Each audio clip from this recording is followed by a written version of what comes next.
Country dogs ಅಥವಾ ದೇಸಿ ನಾಯಿಗಳು ನಮ್ಮ ಭಾರತದ ಮಣ್ಣಿನಲ್ಲಿ ಜನ್ಮ ತಳೆದ ಅದೆಷ್ಟೋ ನಾಯಿ ಸಂತತಿಗಳಿವೆ.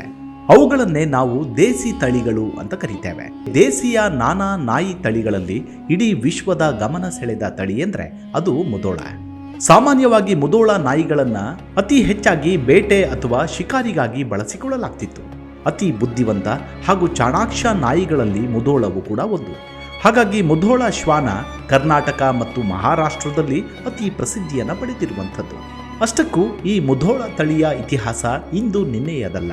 ಮರಾಠ ದೊರೆ ಛತ್ರಪತಿ ಶಿವಾಜಿ ಮಹಾರಾಜರ ಕಾಲದಿಂದಲೂ ಈ ತಳಿಗೆ ಭಾರಿ ಬೇಡಿಕೆ ಇದೆ. ಅಂದಿನ ಮರಾಠ ಯುದ್ಧದಲ್ಲಿ ಅಂದ್ರೆ ಶಿವಾಜಿ ಮಹಾರಾಜರು ಹೆಣೆದ ಗೆರಿಲ್ಲಾ ಯುದ್ಧದಲ್ಲಿ ಸಾವಿರಾರು ಸಂಖ್ಯೆಯಲ್ಲಿ ಮುಧೋಳ ಶ್ವಾನದ ತಳಿಯನ್ನ ಅಭಿವೃದ್ಧಿಪಡಿಸಿ ಬೇಟೆಗೆಂದೇ ಬಳಸಿಕೊಳ್ಳಲಾಗಿತ್ತಂತೆ. ಅಷ್ಟರ ಮಟ್ಟಿಗೆ ಈ ಶ್ವಾನ ಯಾವುದೇ ವ್ಯಾಘ್ರನಿಗೂ ಕಮ್ಮಿ ಇಲ್ಲದಂತೆ ತನ್ನ ಎದುರಾಳಿಯನ್ನ ಆಕ್ರಮಿಸಿಕೊಂಡು ಬಿಡುತ್ತೆ.